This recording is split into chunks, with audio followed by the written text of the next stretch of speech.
This great Chief O'Brien's Star Trek TNG moment proved why he deserved to become a DS9 main character. When Star Trek Deep Space Nine launched in 1993, one of its most unexpected yet satisfying casting decisions was elevating Chief Miles O'Brien, played by Cole Meany, from background utility player on Star Trek The Next Generation into a full-fledged main character. While fans had seen O'Brien pop up regularly aboard the USS Enterprise D, his promotion to series regular status in DS9 surprised many. But for those who were truly paying attention, one TNG moment proved exactly why he was worthy of that spotlight, a seemingly modest scene that demonstrated just how layered and compelling O'Brien could be.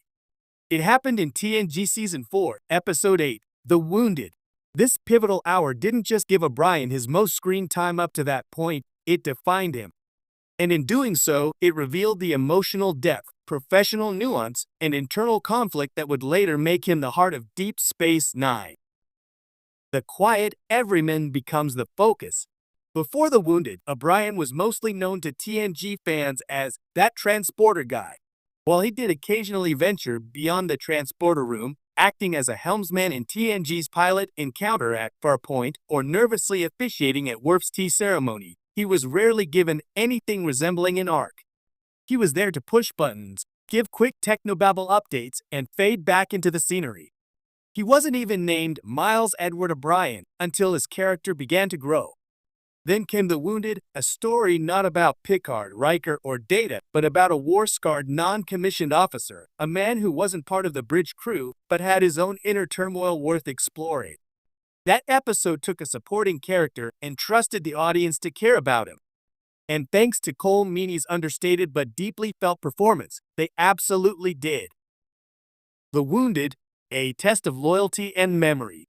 In The Wounded, the Enterprise is tasked with investigating a rogue Federation starship, the USS Phoenix, captained by Benjamin Maxwell.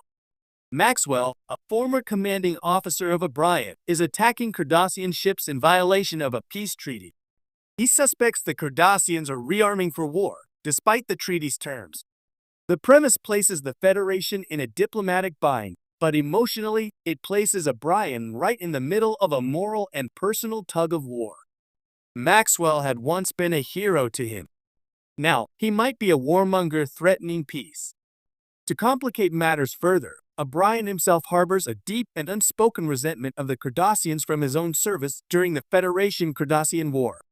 This isn't just a Starfleet protocol puzzle. It's an ethical minefield and a character crucible for O'Brien.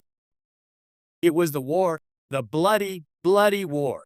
One of the most striking scenes in The Wounded, and arguably one of the most impactful moments of O'Brien's entire Star Trek tenure, comes when he speaks to a Cardassian named Glenn Darrow. Initially cold and distant, O'Brien eventually opens up, recounting a horrifying incident during the war when he was forced to kill enemy soldiers up close. "I killed a lot of people," he says, not with pride or bravado, but with the heavy weight of memory. It was the war. The bloody, bloody war. It's a moment of brutal honesty in a franchise often focused on higher ideals. O'Brien is not an idealist like Picard or a wonder-struck explorer like Data. He is a soldier and a technician, a man doing his best to hold on to his humanity in the face of trauma. His confession to Darrow is laced with guilt, bitterness, and a reluctant need for peace. This wasn't just great Star Trek.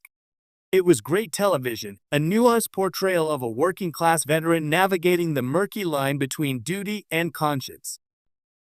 O'Brien as the Starfleet everyman. What makes O'Brien's portrayal so significant is how different he is from the rest of the TNG crew.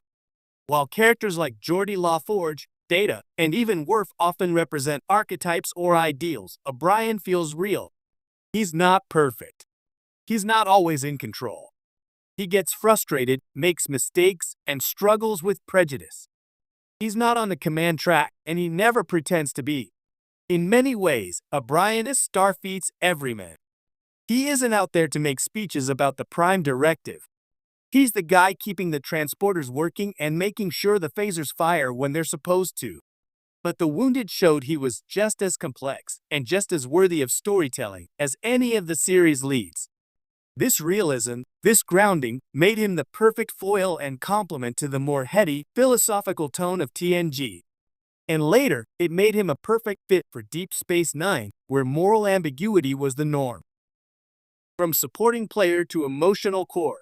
When the creators of DS9 were assembling their cast, they knew they wanted someone with strong Federation roots to bridge the gap between TNG and their new space station setting. Colm Meaney's O'Brien was a natural choice, not just because he was familiar, but because his perspective made him the ideal conduit between the audience and the strange, politically volatile world of Bajor, Cardassia, and the wormhole. But The Wounded didn't just prove that O'Brien had the emotional depth to carry serious stories.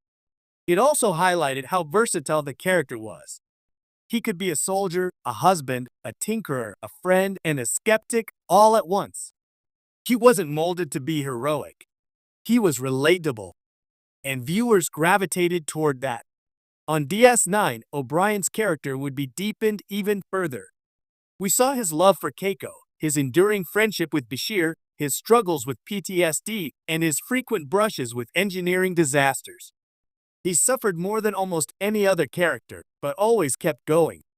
His resilience became a cornerstone of the show, but the seed of all that was planted back in The Wounded. A blueprint for DS9's grittier tone. In retrospect, it's easy to see The Wounded as a thematic preview of DS9's tone.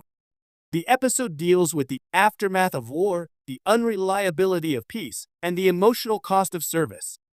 These are ideas that Deep Space Nine would explore over and over again, often through the lens of characters like O'Brien. This shift toward moral gray areas and personal trauma wasn't something TNG often focused on. But The Wounded proved that the franchise could handle those darker, more intimate themes, and that O'Brien, more than anyone, was the character through which to explore them.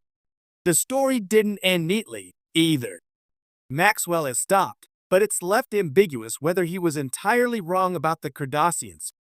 O'Brien sings an old Irish tune with him in a final moment of brotherhood and sorrow, a deeply human ending that doesn't rely on sci-fi spectacle, but rather on emotional authenticity.